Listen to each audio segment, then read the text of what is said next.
মুসলমান হিসাবে প্রমাণ করছে। আবু জেহেলকে বলছে হাজী সাহেব, জোরে বলেন আস্তাগফিরুল্লাহ, জোরে বলেন নাউযুবিল্লাহ।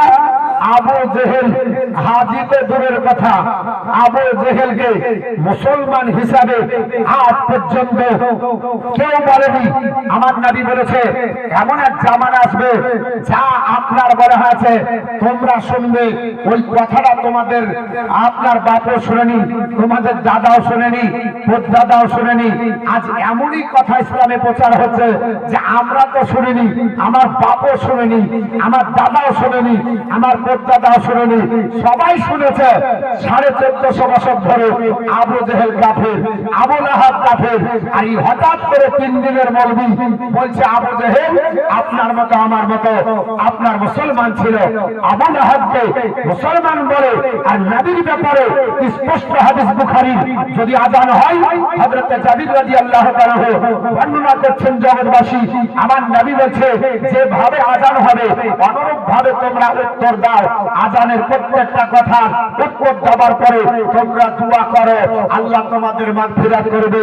এটা আপনার বুখারী আপনার হাদিস হযরত জাবির রাদিয়াল্লাহু তাআলা বর্ণনা করছে। আর বর্তমান যুগে আযানের দোয়াকে উঠিয়ে দিল একটাই কারণ, আযানের দোয়ার ভিতরে একটা বাক্যাংশ আছে, তাতে লেখা আছে সাফাতাহু ইয়াউমাল কিয়ামাতি, তিনি সাফাত করবে কিয়ামতের দিন। হু বলতে নবীকে বোঝানো হয়েছে নবীর সাফাত মনে হয় প্রয়োজন করবে না, তার জন্য তারা এই আপনার দোয়াটাকেই বাদ দিয়ে দিয়েছে। কিন্তু আমরা বাদ দিইনি, আমরা বাদও দিব না, কারণ এই দোয়া নবী করতে বলেছে। আর আপনার বলা হচ্ছে বর্তমানে হাইব্রিড মৌলবি আপনার দোয়া বন্ধ করলো। ইনশাআল্লাহ আপনাদেরকে যতক্ষণ থাকবে কোরআন হাদিস একবার আপনার তুলে তুলে ইনশাআল্লাহুল আজিজ বলার চেষ্টা করব। আপনার আল্লাহ যদি তৌফিক দান করে, কোন মন গড়া না, আল্লাহ রাসূলের হাদিস থেকে ইনশাআল্লাহ প্রমাণ দেব। হযরতে আনাস রাদিয়াল্লাহু তাআলা তিনি আপনার বর্ণনা করছেন, নবীকে বলছেন ইয়া রাসূলুল্লাহ, ও আল্লাহর হাবিব আপনি আমাকে সাফায়াত করবেন। আমার নবী বললেন আনাস আমি তো ওই কাজের জন্যই থাকবো।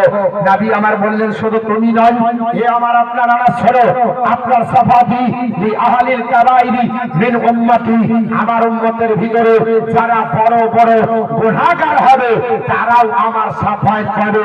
জনগণ সুবহানাল্লাহ। আপনি তো পাবেন, হাজী তো পাবে, আলিম তো পাবে, মাস্টার ডাক্তার তো পাবে, গুনাহগার যদিও হয় আল্লাহ রাসূল বলছে তারাও আমার সাফায়াতের ভিতরে থাকবে, সাফায়াতের বাইরে থাকবে না। হযরত আনাস রাদিয়াল্লাহু তাআলা তিনি আপনার হাদিস বর্ণনা করছে, হাদিসটি বুখারীতে আছে, মুসলিম শরীফে আছে, মিসকাত শরীফে হাদিসটি আপনার বলা আছে, বর্ণনা করতেছেন সাহেবে মিসকাত আপনার বলা আছে হযরত আনাস রাদিয়াল্লাহু তাআলা আনহু তিনি থেকে বর্ণিত আল্লাহর নবী সাল্লাল্লাহু তাআলা আলাইহি ওয়াসাল্লাম এই হাদিসের উপরে যে আপনার বক্তৃতা রেখেছেন সেই বক্তৃতাটা আপনাদের কাছে তুলে ধরতে চাই।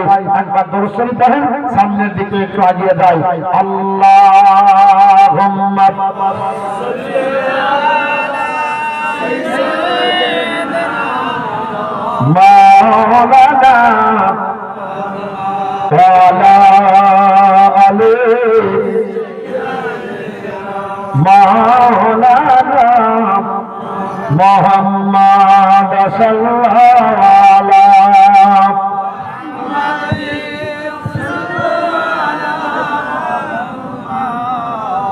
हरदम दबा से काला पाक नामी मोहम्मद हरदम दबान शफीआना मोहम्मद के असल बोले हे पृथ्वी वाला अदा अला कह गहिला शामेर गाना है सुन कफिला। जोरे बोलो सुबहानाल्लाह। আরে একটু জোরে বলতে হবে সুবহানাল্লাহ বলে তো গুনাহ হবে না, নেকি হবে নাকি? ফ্রিতে টাকা তো চাহিদা এখন, এখন তো শুধু নেকি হবে। হে আসল বলে এই পৃথিবী হলো জালা कह গাহিলা এসে সামনের গান শুনল কাফিলা ও হাসমি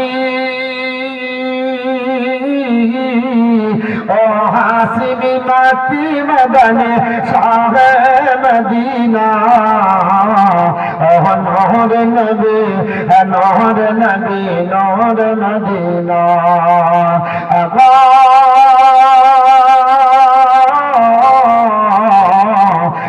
নহর নবী নহর নবী নহর মদিনা আসলা বল এই পৃথিবী হলো অজানা কে গাহিলে এসে সামনের গান শুনল কাফিলা আল্লাহ ঘর ফরমান আলম নশরহ লক সদরা তহরিল বয়ান দেখা কোরআন ওয়ারাফানা লাকা যিকরা আল্লাহ ঘর ফরমান আলম নশরহ লক সদরা তহরিল বয়ান দেখা কোরআন ওয়ারাফানা লাকা যিকরা সেরা শল আরবি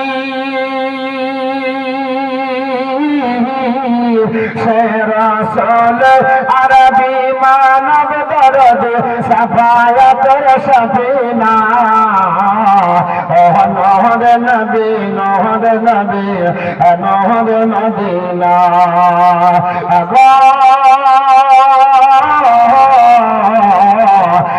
নহর নবী নহর নবী নহর মদিনা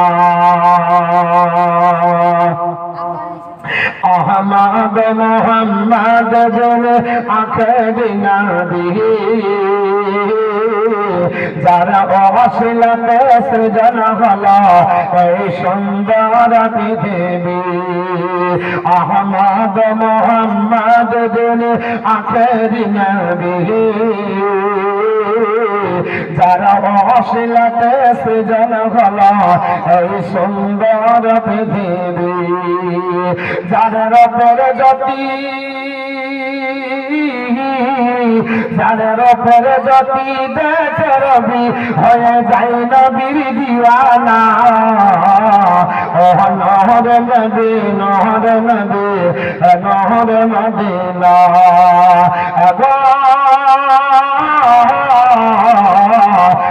নহর নবী নহর নবী নহর মদিনা হযরত উমর করত কতল নবী দারে যায় আরে নহরানি হয়ে চেহারা দেখে উমর ফিদা হয়ে যায় হযরত উমর করত কতল নবীর দারে যায় আরে নহরানি হয়ে চেহারা দেখে উমর ফিদা হয়ে যায় যার চেহারা মায়াবী যার চেহারা মায়াবী দেখে উমর হয়ে যায় নবীর দিওয়ানা নহর নবী নহর নবী নহর মদিনা আল্লাহুম্মা সাল্লি আলা মাওলানা মুহাম্মদ ওয়া আলা আলি মাওলানা মুহাম্মদ সাল্লাল্লাহু আলাইহি সাল্লাম আমার মুসলমান বিশ্বনবী এমন এক জায়গায় দণ্ডায়মান হবে ওই জায়গা হলো প্রশংসিত জায়গা সবাই যে সেখানে নবীর প্রশংসা করবে হাসরের ময়দানে আপনার আমার জন্য পরিত্রাণ করার জন্য আমার নবী সেজদায় পড়ে যাবে আর আমার আল্লাহ পাক বলেছে ওয়ালা সাফা ইউতিকা রাব্বুকা ফাতাবা বলে হাবিব আমি আল্লাহ আপনাকে কতটা দান করব যাতে আপনি আপনার সন্তুষ্ট হয়ে যান জোরে বলুন সুবহানাল্লাহ আমার নবী আপনার বলে আমার উম্মত উম্মতারে আমি আপনার আপনার সিজদায় পড়ে আমার গুনাহগার উম্মত উম্মতানিকে পার করব। যতক্ষণ পর্যন্ত আমার উম্মত উম্মতানিকে আমি রাসূলুল্লাহ আপনার শাফায়াত করে জান্নাতে না ঢোকাবো, আমি রাসূলুল্লাহ আল্লাহর সিজদা থেকে বারবার যাব আসবো। জোরে বলুন সুবহানাল্লাহ। নবী একবারই আপনার সিজদায় পড়ে থাকবে তাই নয়, একবার পড়বে আবার আসবে। বাবা হাদিসটা বলবো, আমার নবী আপনার বলছে হাসরের ময়দানে সবাই আল্লাহকে দেখতে পাবে, দেখতে পাবে, কিন্তু দেখার স্বাদ সবার এক হবে না। যেমন আমার আল্লাহ পাক পবিত্র কোরআনের মধ্যে বলেছে, আমার আল্লাহ পাক ডাক দিয়ে বলেন, আমার আপনার বান্দা বান্দেরা আপনার মনে হয়েছে ইলা রাব্বিকা নাযিরা, আল্লাহর দিকে সবাই তারা আপনার তাকিয়ে থাকবে, কিন্তু কাফেরও দেখতে পাবে, মুশরিকও দেখতে পাবে, বেঈমানও দেখতে পাবে, নামাজি বেনামাজি সবাই দেখতে পাবে, কিন্তু দেখার মধ্যে সবার স্বাদ সমান হবে না। সবার স্বাদ এক আপনার হবে না। আল্লাহকে দেখবে, আল্লাহর যারা খাস বান্দা বান্দি হবে, আল্লাহর যারা আপনার মেহমান হবে, আল্লাহর যারা প্রেমিক আপনার প্রেমিকা হবে, আমার আল্লাহকে দেখবে। পবিত্র কোরআনের এই আয়াতের তাফসীর করতে গিয়ে আপনার মুফাসসিরে کرام বলতেছে, আমার আল্লাহকে দেখবে এক শ্রেণীর মানুষ বাসানে রহমত, আল্লাহকে রহমতের হালাতে দেখবে। জোরে বলুন সুবহানাল্লাহ। আল্লাহকে দেখে কলিজা ঠান্ডা হয়ে যাবে। আর আপনার মনে হয়েছে তারা যখন দেখবে, যখন ইচ্ছা তখন দেখবে, কিছু মানুষ থাকবে, আবার কিছু আল্লাহর বান্দা বান্দি হবে, এরা দিনে একবার করে আমার আল্লাহকে দিদার পাবে। আবার কিছু মানুষ হবে আল্লাহকে আপনার সপ্তাহে একদিন দেখতে পাবে, আবার কিছু মানুষ থাকবে আল্লাহকে মাসে একদিন দর্শন করবে, আবার কিছু মানুষ হবে আল্লাহকে আপনার বছরে একদিন দেখবে। আবার আপনার বেলা হয়েছে যারা আপনার আল্লাহর খাস বান্দা বান্দি হবে না, কাফের মুশরিক হয়ে যাবে, যারা জাহান্নামে চলে যাবে। আল্লাহর আপনার কোরআন বলতেছে, এই কোরআনের ব্যাখ্যায় তাফসীরের আপনার আপনার মুফাসসিরে کرام বলছে, তারা আল্লাহকে দেখবে কিন্তু বাসানে গাজাব, আল্লাহকে কাহারিয়াতের হালাতে দেখবে, আল্লাহর জালালিয়াতের হালাতে দেখে, আল্লাহকে দেখে তারা আপনার দেখতে পাবে না। এরা দেখার পরে জাহান্নামে চলে যাবে।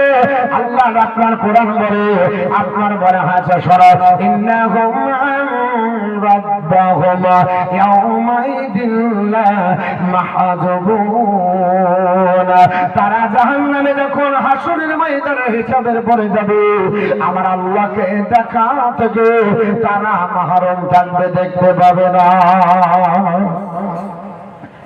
আল্লাহকে দেখবে কিন্তু দেখে একই স্বাদ হবে না, স্বাদ পাবে না। এখন দেখে সবার তৃপ্তি আসবে না। কেন? আল্লাহকে দেখতে গেলে আল্লাহ ওয়ালা হতে হবে, আল্লাহর খাস বান্দা বান্দি হতে হবে। দেবেগা আল্লাহকে দেখে জান ঠান্ডা হবে, না হলে আল্লাহর কাহারিয়াতের হালাতে দেখে থরথর করে বুক কেঁপে যাবে। হাসরের ময়দানে জাহান্নামী যারা হবে তারা একবারই দেখতে পাবে, তারপরে আর দেখতে পাবে না। আর জান্নাতীরা হাসরের ময়দানে আল্লাহকে রহমতের হালাতে দেখবেই, আবার জান্নাতে যাবার পর যখন খুশি তখন দেখবে। জোরে বলুন, যখন খুশি তখন দেখবে। খোদা তোমায় ডাকে দে জানে না ডাকার মতো ডাকিলে খোদা কেমন শোনে না, খোদা তোমায় ডাকে দে জানে না দেখেছে না মশাহানাবি তোর পাহাড়ে গেলেন চলে, খোদার নূরে পাহাড় জালে, খোদার নূরে পাহাড় জালে মশা জালে না, খোদা তোমায় ডাকেতে জানি না। আল্লাহর বান্দা বান্দিরা হাসরের ময়দানে সবাই যাবে। আল্লাহর নবী পবিত্র জবান দ্বারা বলেছেন, সবাই হাসরের ময়দান দৌড়াদৌড়ি করবে। বর্তমান যুগে যারা ওসিলাকে বিশ্বাস করে না, এরাও আপনার ওসিলা হাসরের ময়দানে খুঁজবে। কারণ আপনার হাসরের ময়দানে আল্লাহর কাছে নিজের আমলনামা গিয়ে সাবমিট করার মতো কারো ক্ষমতা থাকবে না। কারণ আপন চিন্তায় সবাই ব্যস্ত হয়ে যাবে। আমার আল্লাহ পাক বিচারের দিনে হাসরের ময়দানে যখন বিচার করবে, আল্লাহর কাছে দণ্ডায়মান হয়ে কথা বলার মতো সাহস কারো থাকবে না। আপনার বাপ পর্যন্ত আপনার কাছে আসবে না, বাপ পর্যন্ত আপনার হয়ে ওকালতি করবে না, বিটি হয়ে করবে না, কাটা হয়ে করবে না, স্ত্রী স্বামী কেউ কারো করবে না। আল্লাহর নবী বলছেন সাহাবারা শুনে রেখে দাও, এই হাসরের ময়দান পৃথিবীর দুনিয়ার চাইতে 50,000 বছরের সমান একদিনের লম্বা হবে। হাসরের ময়দান আপনার 60 দিন প্রতিষ্ঠিত থাকবে। এই হাসরের ময়দান লম্বা এত হবে, গোটা হাসরের ময়দান ঘুরে ঘুরে মানুষেরা যখন পেরেশান হয়ে যাবে, মাথার উপরে সূর্য যখন থাকবে, প্রচন্ড রোদের কারণে মগজগুলো যখন টকবাক করে ভরবে, সবাই হয়রান পেরেশান হয়ে এক জায়গায় দাঁড়িয়ে গিয়ে বলবে, ওগো আদম সন্তানরা আর কত দৌড়াদৌড়ি করবা, আর কত পেরেশানি হবে, কত আপনার চিন্তা ভাবনা করবা, আমরা ধরতে পারছি না। চলো এমন একজন আমাদের আপনার ওসিলা খুঁজি, যার মাধ্যমে আমাদের ব্যবস্থাপনাটা আল্লাহ দরবারে তুলে ধরা হবে। আর আমার আল্লাহ পাক আমাদের জন্য আপনার তার ওসিলাই মাফ করে দেবে। জোরে বলুন সুবহানাল্লাহ। সবাই হাসরের ময়দানে আপনার ওসিলা খুঁজবে বাবা। এখন ওসিলা বলছে দরকার নাই, হাম ডাইরেক্ট চলেंगे। কিন্তু নবী বলছে শুনে রেখে দাও, হাসরের ময়দানে সবাই খুঁজবে কাকে ধরবো, কাকে ধরবো। মার্ডার কেসের যদি আসামি হয় উকিল ধরতে হবে, না হলে জামিন পাওয়া যাবে না। কারণ হাকিমের সম্মুখে আপনার হয়ে যিনি কথা বলবে সে হচ্ছে একজন উকিল সাহেব। উকিল আপনার হয়ে পক্ষে কথা বলবে, আপনার জামিনের ব্যবস্থা করবে। আপনি যদি ডাইরেক্ট যান আপনার কাছে সম্ভব হবে না। আপনার হাকিম আপনার কথা আপনার প্রাধান্য দেবে না। আমার আল্লাহ পাক আপনার হাকিম হয়ে বিচারক হয়ে বসবে। ওকালতি করবেন কে যাবে? নবীর আপনাকে আল্লাহর কাছে যাবে। আল্লাহর নবী বলে সাহাবারা সবাই ধরতে ধরতে একত্রিত হয়, বলবে চলো আমাদের আদি পিতা আদমের কাছে যাওয়া যাক।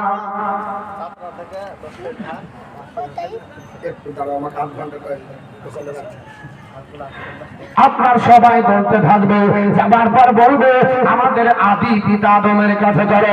কারণ আদম আলাইহিস সালাম পৃথিবীর জমিনে আমাদেরকে আপনার তার মাধ্যমে পৃথিবী দেখিয়েছে। আদম সন্তান আমরা যেহেতু, আমাদের আপনার আদি পিতা আদম নবী, ওনার কাছে যে আমাদের কথাগুলো বলবো, নিশ্চয় আমরা যেহেতু তার সন্তান আমাদের কথা ভাববে।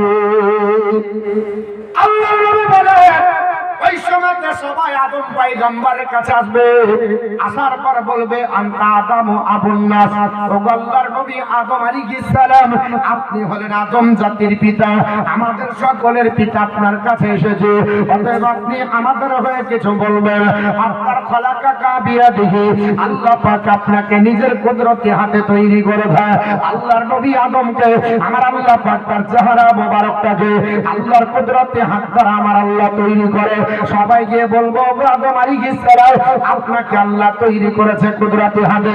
শুধু তাই নাই, আল্লাহ ভালোবেসে ও আসকানাকা জান্নাতাহু, আল্লাহ পাক আপনাকে জান্নাতের ভিতরে ভরেছে। আপনাকে আমাকে পৃথিবী আগে পাঠিয়েছে, তারপর আপনার জান্নাতে আবার ভরবে।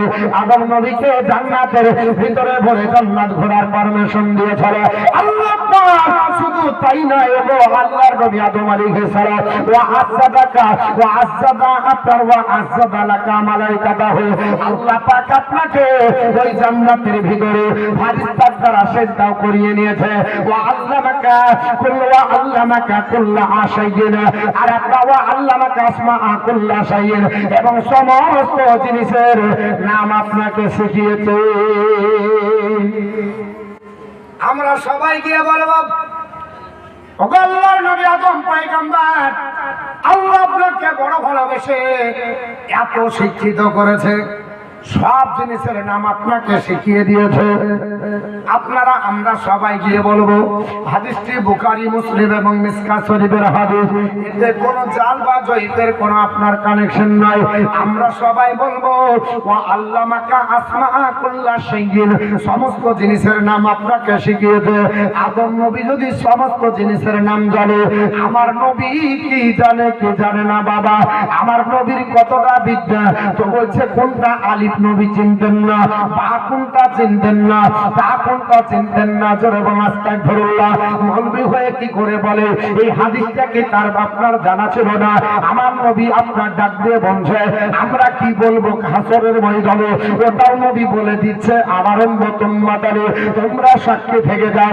আদম পয়গম্বরের উম্মত উম্মাতানি থেকে আমার উম্মত উম্মাতানি পর্যন্ত, কিয়ামত পর্যন্ত যত মানব জাতি আসবে সবাই ডাক দিয়ে বলবে, ওগো নবী আদম আলাইহিস সালাম ওয়া আল্লামাকা আসমা কুল্লা শাইইন, আপনাকে আল্লাহ সব জিনিসের নাম শিখিয়ে দিল।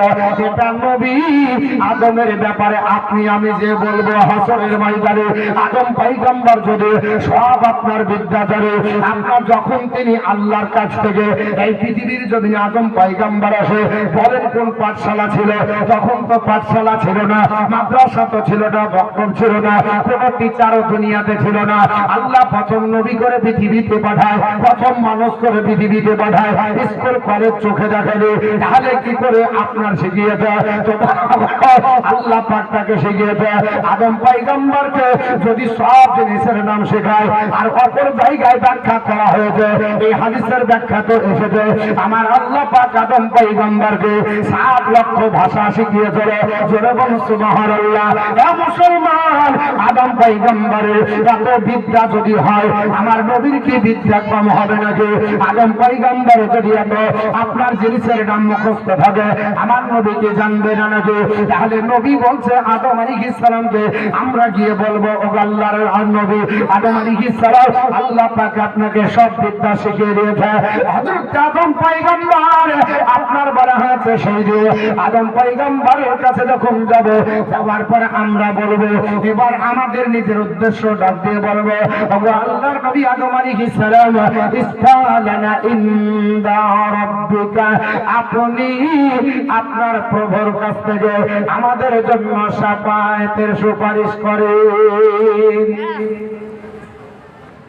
আল্লাহর দরবারে আমাদের হয়ে সুপারিশ করেন। কারণ হাত্তা ইউরিহানা মিন মাকানিনা হাদা, আমরা যে জায়গায় পরিস্থিতিতে পড়েছি, এই ভয়াবহ পরিস্থিতিতে আমরা দাঁড়িয়ে থাকতে পারছি না। ও আল্লাহর নবী আদম পয়গম্বর, আপনি আমাদের হয়ে আল্লাহর কাছে কিছু সুপারিশ করে বলেন, আমাদের শাফায়াতের ব্যাপারে কিছু বলেন। আল্লাহর নবী আদম পয়গম্বর বলবে, এ আপনার বলা হয়েছে আমার সন্তানরা শুনো, আপনার লাস্ত হুনাকুম, আমি তোমাদের এই কাজের জন্য নাই। জোরে বলুন সুবহানাল্লাহ। আমি এই দায়িত্বে আপনার নয়, তবে এক কাজ করো তোমরা, ওয়ালাকিনি তো আপনার ইনুহাল, তোমরা নূহ নবীর কাছে চলে যাও। আপনার ইন্নাহু আউওয়ালা নাবিয়্যিন, নিশ্চয় তিনি প্রথম নবী। বাসাহুল্লাহু ইলা আহলাল আরদি, আল্লাহ জমিনবাসীর জন্য তাকে পাঠিয়েছে। জোরে বলো সুবহানাল্লাহ। এখন যদি বাংলা ডিসাইড করে পড়ে, বাংলা যদি রেডিমেড আপনার হাদিস পড়ে, তাহলে বলবেন তো শুনে আসলাম। মতিউর রহমান বলল, একটাই ভাষাতে আপনার আদম পয়গম্বর তিনি হলেন প্রথম নবী। আবার বুখারীতে আপনার প্রমাণ দিচ্ছে হযরত আদম পয়গম্বর বলবে, আমার নবী বলছে ইন্নাহু আউওয়ালা নাবিয়্যিন বাসাহুল্লাহু ইলা আহলাল আরদি, আল্লাহ আপনাকে প্রথম এই পৃথিবীবাসীর জন্য প্রথম নবী করে পাঠিয়েছে। এবার কি করে প্রথম নবী কি করে করবে? আদম নবী তো প্রথম মানুষ, প্রথম নবী। হযরত নূহ পয়গম্বরের ব্যাপারে প্রথম নবী বলে আপনার হাদিসের মধ্যে প্রমাণ হবে। এখন যদি আপনি দুটো আপনার হাদিসের সঙ্গে আপনার টাকরাও লেগে যায়, আপনি ফয়সালা করবেন কি করে? আদম নবীকে প্রথম মানতে হবে, হযরত নূহ পয়গম্বরকে প্রথম মানতে হবে। কারণ এটা বুখারীর বর্ণনা, এটা মুসলিমের বর্ণনা, এটা মিশকাত শরীফের বর্ণনা। এটা কোনো মানুষ আপনার বলে হয়েছে এখান থেকে অ্যাভয়েড করে যেতে পারবে না। এই জন্য আপনার আলিম উলামা হতে হয়, মাদ্রাসার দরকার হয়, মাদ্রাসায় এসে গ্রামার পড়তে হয়। হযরত আদম পয়গম্বর গোটা বিশ্ব জগতের জন্য প্রথম নবী।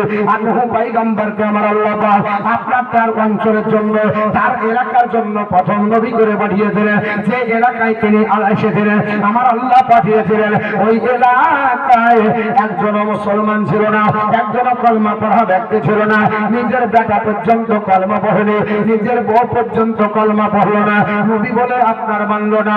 আমার আল্লাহ পাকের কাছে দরখাস্ত করলো, ও আল্লাহ পাক তোমার কাছে দরখাস্ত করি, 950 বছর আমার আল্লাহ জিন্দেগি দিয়েছিল, সারা জীবন আল্লাহ তোমার আপনার একত্ববাদ আমি জনগণের কাছে প্রচার করলো, আমার কথা কেউ মানলো না। আল্লাহ পাক পৃথিবীর জমিনে আমার কলমা পড়লো না, তোমার একত্ববাদ বিচার করলো না, তোমার একত্ববাদ আপনার বিশ্বাস করলো না, আমার নবুয়তকে স্বীকৃতি জ্ঞাপন করলো না। আল্লাহ পাক এই জাতির জন্য আমি আপনার বলে আজাদ চাচ্ছি, তুমি আল্লাহ তোমার তরফ থেকে এই জাতিকে আজাদ দিয়ে ধ্বংস করে দাও। আমার আল্লাহ বললে কি যাও, বলে আপনার প্লাবন দিয়ে দাও। আল্লাহ পাক আপনার রাজি হলেন। আমার আল্লাহ ডাক দিয়ে বললেন, ও নূহ পয়গম্বর, যে কয়জন তোমার কালমা পড়েছে 70 থেকে 72 সংখ্যা, এদেরকে তুমি আপনার নিরাপত্তা দেবে। কি করে দিবে? সেগুন কাঠের একটা বাক্স আপনার বানা হয়েছে, নৌকা বানানো হলো। ওই নৌকাটা চওড়া ছিল আপনার 1200 গজ, লম্বা আপনার বানা হচ্ছে লম্বা ছিল 1200 গজ, চওড়া ছিল আপনার 600 গজ, হাইটে ছিল 300 গজ। ওই নৌকার উপর আপনার তোমাকে সবাইকে চপিয়ে নিতে হবে, আর আমি আল্লাহ প্লাবন দিয়ে আপনার ধ্বংস করে দেব। আমার অবাধ্য যারা বান্দাবান্দি, আমি আল্লাহকে যারা আপনার বাড়বে, যারা আপনার ধ্বংস হয়ে যাবে। আমার আল্লাহ পাক এই প্লাবন যখন দেয়, আল্লাহর নবী নূহ আলাইহিস সালাম আত্মীয় স্বজন এবং তিনার যারা আপনার উম্মত উম্মতানি ছিলেন, এই নৌকার উপর আপনার চড়িয়ে নিয়েছে। নৌকা ভাসতে আরম্ভ করেছে, যদি পাহাড়ের দিকে যাচ্ছে, সম্মুখে আপনার হঠাৎ করে দেখা গেল তার বেটা কেনানা ফুটবো করছে, আর আপনার হাত থাবড়াচ্ছে। হযরতে নূহ পয়গম্বর আপনার সঙ্গে সঙ্গে বেটার দিকে একবার হাত কেবল বাড়িয়েছে, ইন্না বনি মিন আহলি, আল্লাহ পাক আমার সম্মুখে আমার বেটা ডুবে যাচ্ছে, এ তো আমারই আহলে বায়াত। আমার আল্লাহ পাক ডাকতে বলে, ইন্নাহু লাইসা মিন আহলিকা, এ নবী নূহ পয়গম্বর, তোমার বেটা কখনো তোমার আহলে বায়াত নয়, তোমার আহলে বর্গ নয়, তোমার পরিবারের নয়, কারণ সে তোমার সম্মুখে ডুবে যাবে। একটাই কারণ হলো, এ মুনাফিকি চাঞ্চল্য ধরে বাপের কাছে বাপের মতো, আর অন্যদিকে যে বাপের গোস্তাকি করে কলমা পড়লো না। আল্লাহ পাক আপনার সম্মুখে ডুবিয়ে পৃথিবীর জমিন থেকে নাস্তানাবুদ করলো। পৃথিবীর জমিনে এখন যারা আপনার বলতেছে, আপনার মনে হয়েছে পৃথিবীর জমিনে আমরা আপনার কলমা পাইনি, নবীর কলমা যদি না পড়ে হাসরের ময়দানে পরিত্রাণ পাবে। জোরে বলো, হাসরের ময়দানে পরিত্রাণ পাবে না। আপন বেটা আপনার ডুবে মরছে, আল্লাহ বলছে ধরিয়ে না, ধরো না, ডুবে যাক। আল্লাহ নিষেধ করছে। হযরত নূহ আলাইহিস সালাম তিনি বলবেন, এ আপনার আল্লাহর বান্দা বান্দীরা আমার কাছে এসেছে, বলে, হ্যাঁ হুজুর, ইসফালানা ইনদা রাব্বিকা, আপনি আল্লাহর কাছ থেকে আমাদের সাফায়াতের জন্য সুপারিশ করুন। উনিও বলবেন, লাস্তাহুনা, আমি তোমাদের কাজের জন্য না। কেন? বলে, ওয়ায়াজকুরু খাতিয়াতাহুল্লাতি আসাবা সাওয়ালাহু রাব্বাহু বিগাইরি ইলম, আল্লাহ পাকের ওহী আসার আগেই আমি আপনার হাত বাড়িয়ে আমার বেটাকে দেখেছিলাম।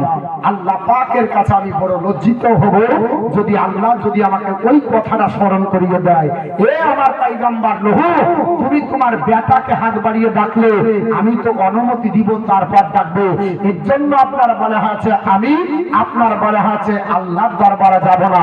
যদিও প্রত্যেকটা নবী যেটা করেছে তাদের এটা হারাম না, এটা আপনার বলা হয়েছে গুনার কাজ না, তা সত্ত্বেও যদি একটা মুস্তাহাবের খেলাফ হয়েছে, সঙ্গে সঙ্গে আল্লাহর কাছে দোয়া করে নিয়েছে, আল্লাহ সঙ্গে সঙ্গে তাদের দোয়া কবুল করে তাদেরকে আপনার মাফ করে দিয়েছে। কিন্তু তবুও তিনি বলবেন, ও আল্লাহর বান্দারা, আমি আল্লাহর কাছে যেতে লজ্জিত হই, আল্লাহর কাছে যেতে আমি লজ্জা করি। আমার আল্লাহ যদি বলে, এ নূহ পয়গম্বর, সেই দিন তোমার বেটাকে ডাকছিলে, আমি আল্লাহ পাক ওহী নাযিল করব, তারপরে না তুমি ডাকবে, সেই দিন সেই জন্য আমি আল্লাহর দরবারে যাব না। আমি আল্লাহর দরবারে যাব না। হে মুসলমান, পৃথিবীর জমিনে এই করে আপনার নূহ পয়গম্বর ডাক দিয়ে বলবে আমার জন্য এই দায়িত্ব আপনারা বলা হয়েছে না। তোমরা এক কাজ করো, ওয়ালাকিনি তো ইব্রাহিম, তোমরা ইব্রাহিম নবীর কাছে চলে যাও। খলিলুর রহমান, তিনি হচ্ছেন আল্লাহর খলিল, তিনি হচ্ছেন রহমানের খলিল, তার কাছে চলে যাও। আপনি আমি সবাই তার কাছে আসবো। আমরা বলবো আপনার ইসফারানা ইনদা রাব্বিকা, আল্লাহর নবী ইব্রাহিম আলাইহিস সালাম আমাদের হয়ে আপনি সুপারিশ করো, আমাদের সাফায়াত করো। উনিও একই কথা বলবে, লস্ত হোনাকুম, আমি তোমাদের এই কাজের জন্য যাই, কাম কাজ করো। সারাটা কাজী বাতিল কাজাবা হল না। আল্লাহর বান্দা বান্দিরে, আমাদের দ্বারা পৃথিবীর জমিনে, আমার দ্বারা তিনটি পৃথিবীতে মিথ্যা কথা বাড়িয়ে যায়, যদিও হাকিকাতে মিথ্যা নয়, শরীয়তে মনে হচ্ছে, বাহ্যিকে মনে হচ্ছে এটা আপনার মিথ্যা, কিন্তু মিথ্যা নয়। হযরত আপনার ইব্রাহিম আলাইহিস সালাম একদিন আপনার বলা হয়েছে তার পিতা আপনার চাচা আজরকে ডাক দিয়ে বলেছিলেন, ওগো আমার চাচা যান, তুমি মূর্তি ব্যবসা করো। বলা হয়, বলে চলো ভাতিজা, মূর্তি ব্যবসা করতে যেতে হবে, আমরা মার্কেটে যাব, মূর্তি আপনার মাথায় করে নিয়ে যেতে হবে। হযরত ইব্রাহিম আলাইহিস সালাম বাচ্চা অবস্থায় বললেন, না না, মূর্তি আপনার পূজা করা যেহেতু মুশরিকের কাজ, এই ব্যবসা করাটাও আপনার মুশরিকের কাজ হবে। উনি আপনার শারীরিক সুস্থ ছিলেন, মানসিক ভাবে অসুস্থর কারণে তিনি বললেন আমি বিমার যাব না। এর জন্য তিনি বলেন, আল্লাহ যদি সেই দিন আমাকে জিজ্ঞাসা করে, আল্লাহ হাসরের ময়দানে আমাকে যদি জিজ্ঞাসাবাদ করে, আর একটা হলো আমি যখন আপনার বারে হাতে নমরুদের সঙ্গে তর্কে জড়ে যাই, নমরুদ বলল আমাদের খোদা কাবা শরীফের মধ্যে 360 খানা আছে, কারবানা মাহবুল, কারবানা লাভ, কারবানা মজ্জা, কারবানা পাক, কারবানা এই করে বড় বড় খোদাগুলো আছে। ইব্রাহিম আলাইহিস সালাম বললেন এরা খোদা হতে পারে না। তারা বলল না না, আমাদের খোদা রাত্রি বেলাতে আপনার কোরআনে দিয়ে যে হযরত ইব্রাহিম আলাইহিস সালাম সমস্ত মূর্তির গর্দনগুলো ভেঙে আপনার হাবলের গলাতে আপনার ঝুলিয়ে দিয়েছিলেন। আপনার বলা হয়েছে কোরআনই ঝুলিয়ে দিয়েছেন। সকাল বেলাতে যখন দেখতে যাওয়া হলো, সবাই আপনার দেখে অবাক হয়ে গেল, কি ব্যাপার, এই কাজ কে করলো? এই কাজ ইব্রাহিম ছাড়া অন্য কেউ করবে না। একমাত্র ওই আমাদের মাবুদের বিপক্ষে স্লোগান দেয়। নমরুদ ডাকতে বিচার বসিয়ে বলল, ইব্রাহিম বলেন আপনি কি বলতে চান? আমাদের মূর্তি ভেঙেছে কি বলে? হাবুলকে জিজ্ঞাসা করেন। হাবুলের আপনার গর্দানে আপনার ঘাড়ের উপরে বড় আপনার বলা হয়েছে কুড়াল। বলছে তাই কাকে জিজ্ঞেস করবো? কি পারে? বলে হ্যাঁ, ওকে জিজ্ঞেস করেন। সবাইকে আপনারা বলা হয়েছে ভেঙে বেটা একাই রাজত্ব করার জন্য কুড়াল ঝুলিয়ে বসে আছে। আপনার নমরুদ বলল না না, এটা সম্ভব হতে পারে না, কারণ আপনার বলা হয়েছে এ তো আমাদের হাতে তৈরি মূর্তি, কথা বলতে জানে না, বাক শক্তি তাদের নাই, চলার শক্তি নাই, চলন ক্ষমতা তাদের বন্ধ। আপনার বলা হয়েছে হাত উঠবে না, খেতেও পারে না, কাউকে মারতেও পারে না। ইব্রাহিম আলাইহিস সালাম বলেছেন ওটাই তো আমিও বলেছিলাম, যে নিজের নিরাপত্তা দিতে পারে না সে কখনো বান্দার নিরাপত্তা দিতে পারে না। যে খোদা তার নিজের নিরাপত্তায় যদি না দেয় তাহলে তো বান্দার নিরাপত্তা দিতে পারবে না। এটা হলো আপনার 2 নম্বর। আর সারার ব্যাপারে জিজ্ঞাসা করা হয়েছিল, হযরতে সারা আপনার কে হবে? উনি বলেছিলেন আমার বোন। তিনার মারপেটের বোন ছিল না, তা সত্ত্বেও তিনি বলেছিলেন আমার বোন। এই কথার জন্য, 3টি কথার জন্য উনি আপনারা বলে হাজে যাবেন না। বাবা লম্বা হাদিসে করতে করতে হযরত আপনার বলে হাজে ইব্রাহিম আলাইহিস সালাম বলবে মুসা কালিমুল্লাহর কাছে যাও। মুসা কালিমুল্লাহর কাছে আপনি আমি যাব, সবাই একই বাক্য বলবো। হযরত মুসা কালিমুল্লাহর ব্যাপারে আপনার বলা হবে আফদাল, এমন আল্লাহর একজন বান্দা আতাহুল্লাহু তাওরাত, আমার আল্লাহ তাকে তাওরাত কিতাব দান করেছে। ওয়াকাল্লামাহু, আমার আল্লাহ তাআলা তার সঙ্গে কথাবার্তা বলে। ওয়াকাল্লাবা নাজিয়া, আমার আল্লাহ যখন ইচ্ছা হয় হযরত মুসা কালিমুল্লাহকে আপন কাছে ডেকে ওই তুর পাহাড়ে হযরত মুসা কালিমুল্লাহর সঙ্গে আমার আপনার বলা হয়েছে আপনার মুসা কালিমুল্লাহ কথা বলে ওনার কাছে যাওয়া হবে। উনিও বলবে আমার দ্বারা সম্ভব নয়, আমি এই দায়িত্বে নয়। শেষ পর্যন্ত ঈসা রুহুল্লাহর কাছে যাওয়া হবে। উনিও বলবেন আমার কাছে এই দায়িত্ব নয়। আপনার ইজহা বিলাল মুহাম্মদ মোহাম্মদ সাল্লাল্লাহু আলাইহি ওয়াসাল্লামের কাছে যাও। সবাই আপনি আমি নবীর কাছে যাব। আমার নবীর কাছে যখন আসবো, আমার নবী ডাক দিয়ে বলছে ভাইয়া তুমি সবাই আমার কাছে আসবে। আকুলু আনালাহা, আমি বলবো এসো আমি তোমাদের জন্য আছে। আল্লাহর নবীর কাছে দণ্ডাই মহান, আমার নবী আপনার বলবে ও আপনার আল্লাহর বান্দারা, ও আল্লাহর বান্দিরা টেনশন করো না, আর তোমাদের চিন্তা করতে হবে না, আমি তোমাদের জন্য আছি, এসো আমার কাছে এসো। আমি নবীর কাছে দাঁড়াবো। আল্লাহর নবী আপনার বলবে আপনার ফাস্তাজিনু আলা রাব্বি, আল্লাহর কাছে আমি একটু অনুমতি নিই।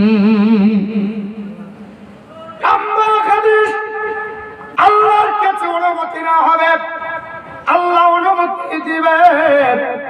নবী আপনার বলা হয়েছে বলছে আল্লাহ পাক আমার আপনার প্রশংসার জায়গা দেখে আমার প্রশংসা করবে, আমাকে ইশারা করা হবে, আমি আল্লাহর আপনার বলা হয়েছে নিজেও প্রশংসা করব। জোরে বল সুবহানাল্লাহ। আমার নবী বলেছে ফা আহমাদাহু বিতিলকাল মাহমিদা, আমি আল্লাহ প্রশংসায় বিভোর হয়ে যাব। ফা আকিরু লাহু সাজিদান, আমি আপনার ওই মাকামে মাহমুদের সিজদায় পড়ে যাব। আমার নবীর গাল বেয়ে আপনার মনে হয়েছে পানি পড়বে, আমার নবীর আপনার গাল দিয়ে চুয়ে চুয়ে পানি পড়ে মাকামে মাহমুদ আপনার ভিতরে থাকবে। আবার আপনার আল্লাহ ডাকবে বলবে আপনার বলে হয়েছে ইয়া মুহাম্মদ ইরফা রাসাকা, ওরে আমার আপনার হাবিব, ওরে আমার মুহাম্মদ, ও আমার পয়গম্বর মাথা উঠাও। এইভাবে চোখের পানি ছেড়ে আর কাঁদবে না, এইভাবে সিজদায় পড়ে আর কাঁদবে না। আপনি মাথাটা উঠান, আপনি মাথা উঠান, আপনি বলেন তাসমাও, আপনার শোনা হবে, আপনি যা বলবেন তাই শোনা হবে। আপনি সাল চান তো পাহো দেওয়া হবে, হাবিব আপনি যা চাইবেন তাই আপনাকে দেওয়া হবে। এবং ইসফা আপনি সাফাত করেন তো সব আপনার সাফাত কবুল করা হবে। আল্লাহ পাক কথা করে বলবে হাবিব আপনি সিজদায় করে আর এমন করে কাটবেন না। সারা জিন্দেগি কেঁদেছে আমার নবী উম্মতের মায়ায়, সারা জিন্দেগি দুনিয়াতে কেঁদেছে। কাঁদেননি? হ্যাঁ, সারা জিন্দেগি কেঁদেছেন, এখনো নবী উম্মতের চিন্তায় আপনার কাঁদেন। আহারে সেই নবীকে চিনতে পারবো না।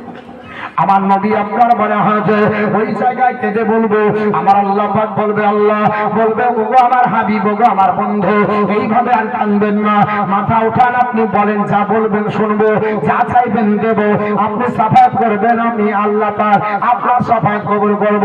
আল্লাহর নবী বলে ফাকুলু, আমি বলবো ইয়া রাব্বি উম্মতি উম্মতি, হায় আল্লাহ আমার উম্মতের কি হবে, আমার উম্মত আমার উম্মত, আমার উম্মতকে আমার হাওয়ালায় করে দাও। আমার আল্লাহ পাক ডাক দিয়ে বলবে ওগো হাবিব শুনে রেখে দাও, ফায়ুকাল আল্লাহর তরফ থেকে আওয়াজ আসবে ইনতালিক হাবিব চলে যান, ফাখরুজ বের করেন মান কানা ফি কলবিহি মিসকালা শাইরাতি মিনাল ঈমান। হাবিব এক আপনার জয়ের দ্বারা পরিবারে আপনার উম্মত উম্মাতানের ভিতরে যদি জয়ের দ্বারা পরিবারে ঈমান থাকে, তাকে ধরে নার বেঁচে সাফাত করে জান্নাতে নিয়ে যান। জোরে বলুন আর কি জোরে। আর কি আমার কঠিন দিন গয়ার নাহাবি নিজের উম্মত আনিবেন গাছে। নবী কাকে চিনবে? আপনাকে আমাকে অবশ্যই চিনবে। এই যে গজলগুলো নাটগুলো বেঁধেছে হাদিসের সঙ্গে প্রত্যেকটা মিল আছে, এমনি হয় না বা। এর জন্য নাতে রসুল আমরা বলি এবং শুনি, কারণ নাত নাবি আমার পছন্দ করতেন।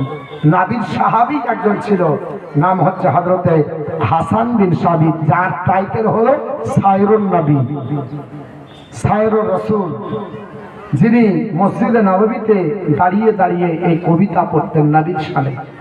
আর আজকে পড়লে বোঝা যায় ইহারা গীত গাইছে, বুঝতে পেরেছেন? মানে যাকে দেখতে নারী তার চরণ, যদি পছন্দ না হয় যা বলবেন তাতেই ভুল ধরবে। আর কিয়ামত দয়া কঠিন দিনে দয়ার নবী নিজের উম্মত নিবেন গাছে না তাদের চেহারা হবে নরামা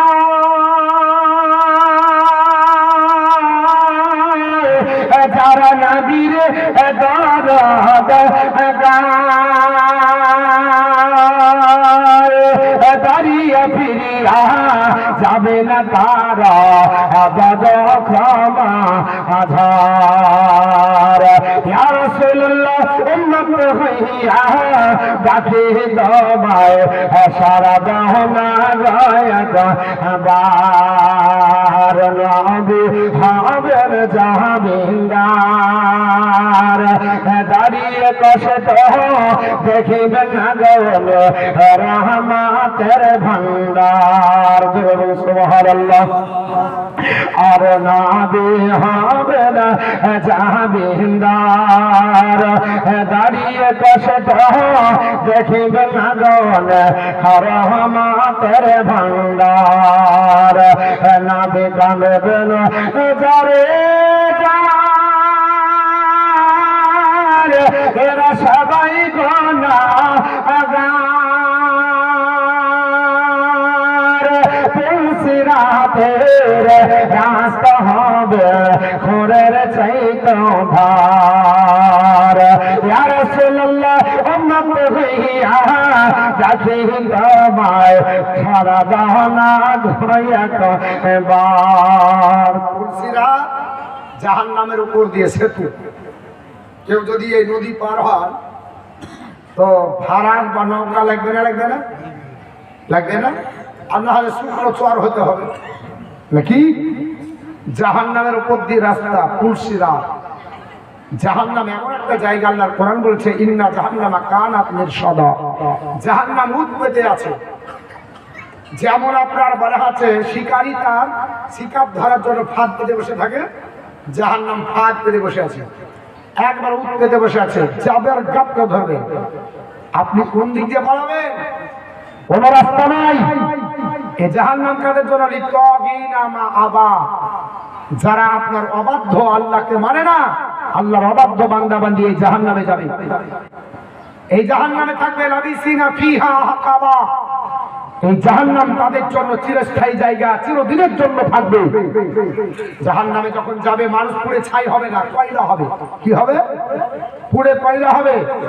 লকড়ি পোড়া কারখানা দেখেছেন? ভাটা মোটা মোটা লকড়িগুলো ভরে যায়, দিয়ে লেপে দেয়, গোটা রাস্তা বন্ধ, পুড়ে থেকে যায় ওখানে। যখন আগুন নিভিয়ে যায় লকড়ি বের করে আবার ওটা চলে, কয়লা হয় ওটা গোটা গোটা, ওই লকড়ির মতো পুড়ে যাবে। আপনার বলা হয়েছে পানি পানি পানি করে চিৎকার করবে। আল্লাহর কোরআন বলেছে যখন পানি চাইবে ওইখানে আল্লাহ রাব্বুল আলামিন লা ইয়াদুকুনা ফিহা বারদান ওয়ালা শারাবা, তাদেরকে কোনো ঠান্ডা কিংবা কোনো পানীয় জাতীয় তাদেরকে পান করতে দেওয়া হবে না। ইল্লা হামিমান ওয়া গাশশাকা, শুধু দেওয়া হবে ফুটন্ত পানি এবং কুজ। পানি যখন চাইবে আল্লাহর ফেরেশতারা, আল্লাহর তরফ থেকে আল্লাহর হুকুম আসবে, পানি ফুটন্ত টকবক করে ফুটবে। যেমনি মুখে দিবে গোটা পেটের নাড়ি ভুড়িগুলো পায়খানা দাঁত দিয়ে আপনার গলে পড়ে যাবে। আপনার পুজ দিবে, গাশশাকা মানে পুজ, আপনার খেতে পারবেন না, এটা আপনাকে জাহান্নামে দেওয়া হবে। জাযাআম বিফাকা, যেমন কর্ম তেমন ফল। কেন? ওই সকল বান্দা বান্দিরা ফাকাজ্জাবু বিআয়াতিনা কিযাবা, তারা আল্লাহর কোরআনের আয়াত সমূহকে মিথ্যা সাব্যস্ত করেছে, অস্বীকার করেছে। এগুলোকে তারা মানেনি। তাদের ধারণা ছিল হিসাব হবে না, যা খাবি খেলে জিন্দগিতে আর কি হবে, এগুলো মৌলবীদের ব্যবসা। এরকম যারা চিন্তা ভাবনা করবে এই ফল সেই দিন ভোগ করতে হবে। তো নবী আবার সেই পুলসিরাতে হাত ধরে পার করবে। জোরে বলুন।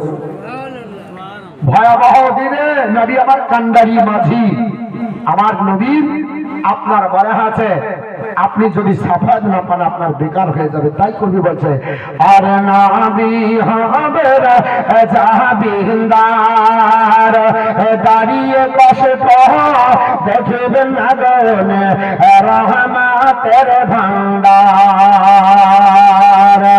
নবী কাঁদবেন যারে যার এরা সবাই গুনাহগার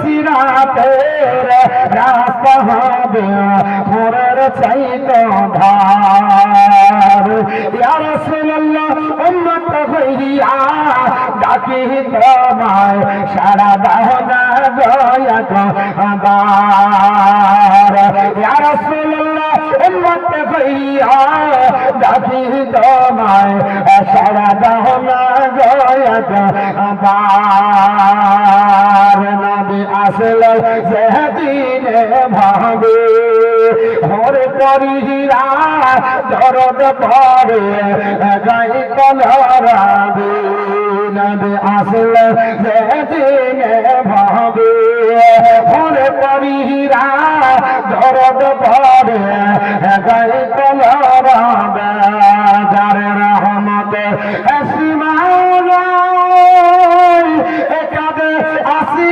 কেসে একাই গুণাগার উম্মত আজকে আমার কেমন হবে পার ইয়া রাসূলুল্লাহ উম্মত হইয়া ডাকি তোমায় সারদানা গায়ক আবার ইয়া রাসূলুল্লাহ উম্মত হইয়া ডাকি তোমায় সারদানা গায়ক আবার আল্লাহুম্মা সাল্লি আলা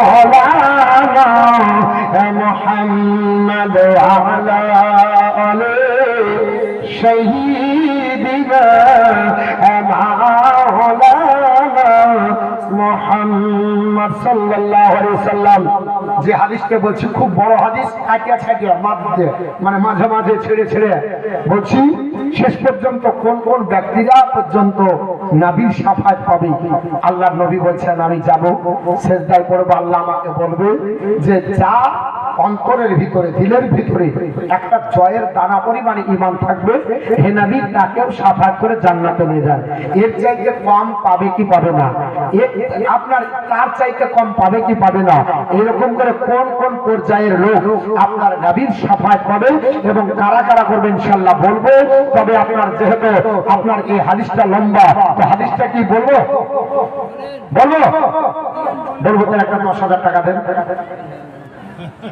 একজন ব্যক্তিদের একটা আল্লাহর বান্দাবাদী 10,000 টাকা দেন মাদ্রাসা জলসা আলিম উলামারা শাফাত করবে কিনা আমি আপনার হাদিস বলে দিই হাদিসটি ইবনে মাজাহ শরীফে এসেছে মিসকাত শরীফে হাদিসটি নকল করা হয়েছে হাদিসের রাবী বিখ্যাত সাহাবী জান্নাতি সাহাবী দুনিয়াতে যার ব্যাপারে নবী জান্নাতের ঘোষণা দিয়েছে তার নাম হলো উসমানে গানী রাদিয়াল্লাহু তাআলা আল্লাহর নবী ডাক দিয়ে বলছেন আমার সাহাবারা শোনো আমি বলছি পৃথিবীর জমিনে হাসর আপনার হাসরের ময়দানে ইয়াসফাউ ইয়াউমাল কিয়ামাতি সালাসাতুল আম্বিয়া ও সুম্মাল উলামা ও সুম্মাশ শাহাদা আমি তো আছি কিন্তু নবী আমার বলছে কিয়ামতের দিন হাসরের ময়দানে ভয়াবহ দিনে প্রত্যেক নবী শাফাত করবে জোরে বলে সুবহানাল্লাহ আলিম উলামারা শাফাত করবে শহীদরাও শাফাত করবে জোরে বলে আলিমেরাও শাফাত করবে আজ আপনি আলিম পড়াচ্ছেন আলিমদের খাবার দিচ্ছেন এরা কিভাবে শাফাত করবে কি সিস্টেমে আপনি দাবি করবেন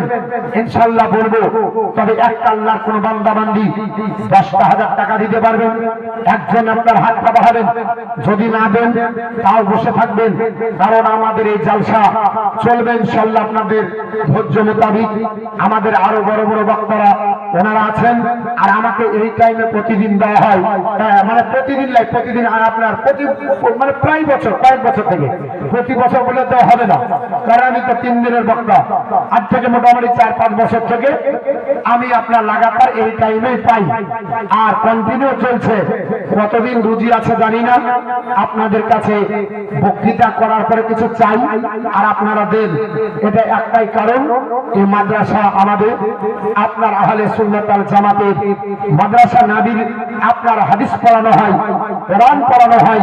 এই মাদ্রাসায় আদর্শের আপনার কারখানা। এই মাদ্রাসা থেকে আপনার আমার ঘরে ছেলে শিক্ষিত হবে, কোরআন পড়বে।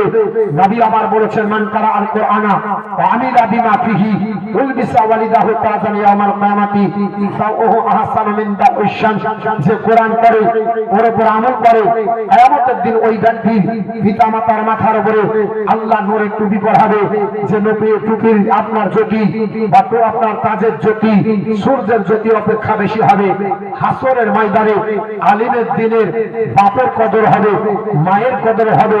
তারা জায়গির যারা হবে তারা কি পাবে, দান করবে যারা তারা কি পাবে, ইনশাআল্লাহ এই হাদিসটাও বলে দেব।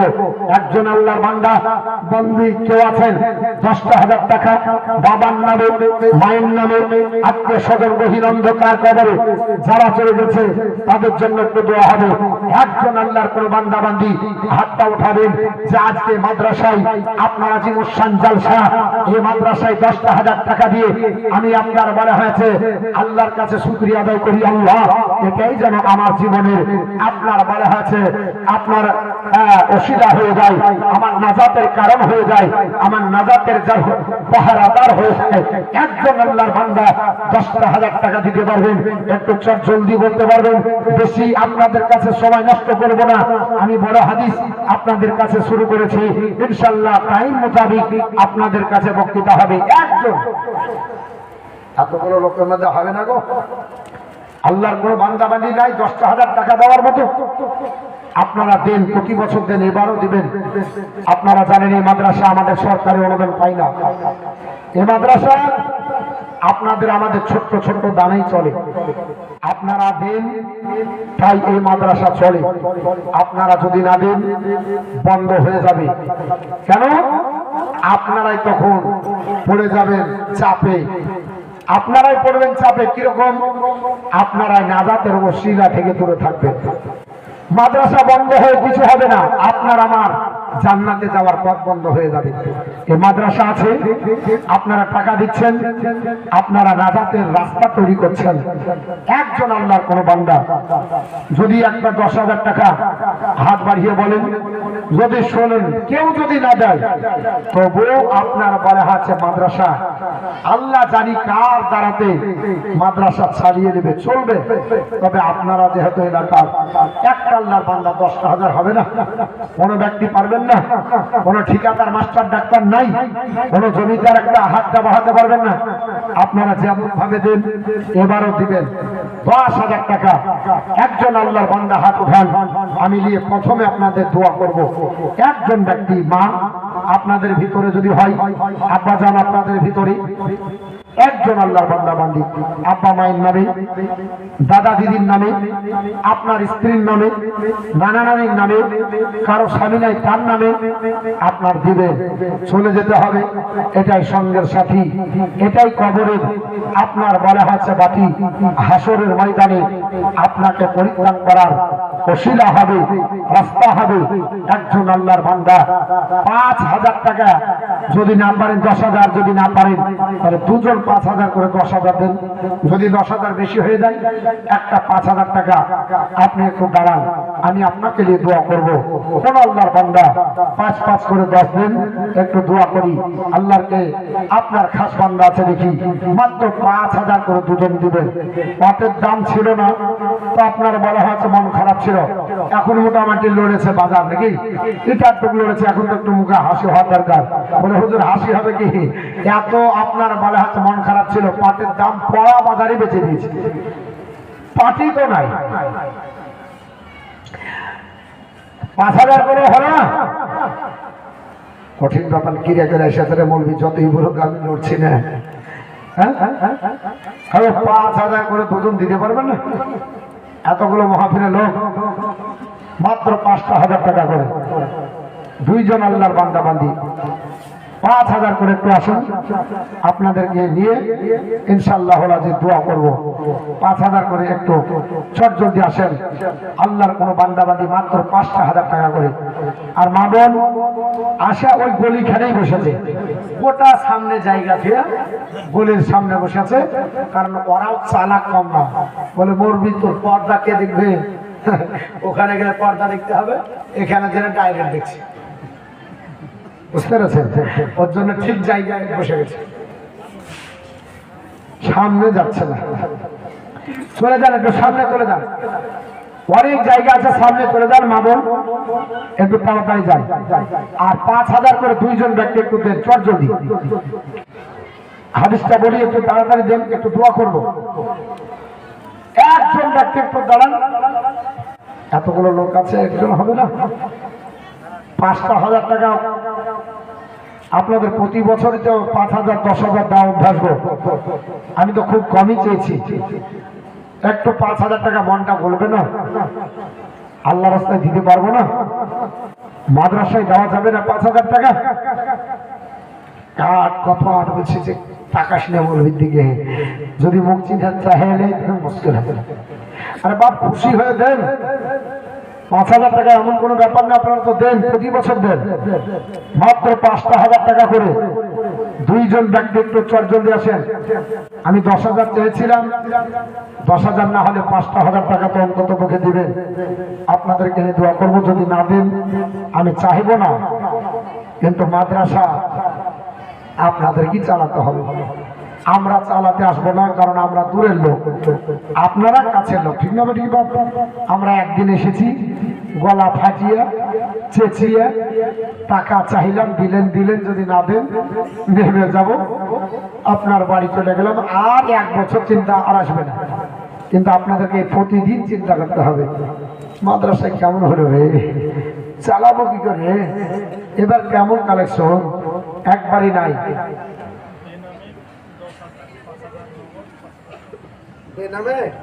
বেনামে না, ওখানে নামে লেখেন, এলানো হবে না। তাই হ্যাঁ, ওখানে নাম লিখতে হবে, দাগ নাম্বার খতিয়ান নাম্বার লেখেন, নাহলে ও যদি এমনি তো কত কষ্টে ডেকে এসেছে, তারপরে যদি নাম না পাওয়া যায়, ফুসলে গেলে সব মুশকিল হয়ে যাবে।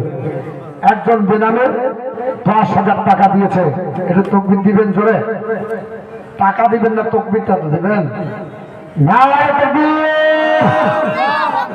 নারায়ে রিসালাত, মাশরাকার হযরত উলামা আহলে সুন্নাত, বেনামে 10,000 টাকার দাতা, জোরে বলুন জিন্দাবাদ। আরেকটু জোরে বলুন জিন্দাবাদ। হাত তুলে দোয়া করি, আল্লাহুম্মা আমিন। রব্বানা আতিনা ফিদ দুনিয়া হাসানাতাও ওয়া ফিল আখিরাতি হাসানাতাও ওয়া কিনা আযাবান নার। আল্লাহ, আপনার বান্দা বান্দিকে নিয়ে ভরা মজলিসে আমি গুনাহগার শিয়াকার, আল্লাহ আপনার দরবার হাত উঠিয়েছি, একটা 10,000 টাকা চেয়েছিলাম, আল্লাহ আপনার কোন বান্দা রাজি হয়ে গেছে, আল্লাহ 5 নগদ দিয়েছে, 5 বাকি রেখেছে, আল্লাহ সেই টাকাটাও তাকে দেওয়ার ক্ষমতা দান করো, আল্লাহ তার রুজি রোজগার বরকত দাও, জমি জামাতে বরকত দাও, আল্লাহ হায়াত দারাজ করে দাও, আল্লাহ জমিনি বালা জমিনি দাফন করে দাও, আল্লাহ আসমানি বালা আসমানে উঠিয়ে দাও, আল্লাহ তাকে আরো দেবার তৌফিক দান করো, দিনদার পরহেজগার মুত্তাকিন বান্দা বান্দি বানিয়ে দাও, আল্লাহ তার আত্মীয় স্বজন গহীন অন্ধকার কবরে যারা গেছে সকলকে আল্লাহ জান্নাত নসিব করো। সুবহান রাব্বিকা রাব্বিল ইজ্জাতি আম্মা ইয়াসিফুন ওয়া সালামুন আলাল মুরসালিন ওয়ালহামদুলিল্লাহি রাব্বিল আলামিন। আমিন আমিন সুম্মা আমিন। লা ইলাহা ইল্লাল্লাহু মুহাম্মাদুর রাসূলুল্লাহ সাল্লাল্লাহু তাআলা আলাইহি ওয়াসাল্লাম। আর একজন 10,000 টাকা চেয়েছি, হয়েছে ইনশাআল্লাহ, তবে 5,000 করে দুটো এখনো হয়নি। 5,000 করে দুটো দরকার ছিল, একটু চট জলদি আসেন, একটু তাড়াতাড়ি আসেন। মদিনার মাটিরা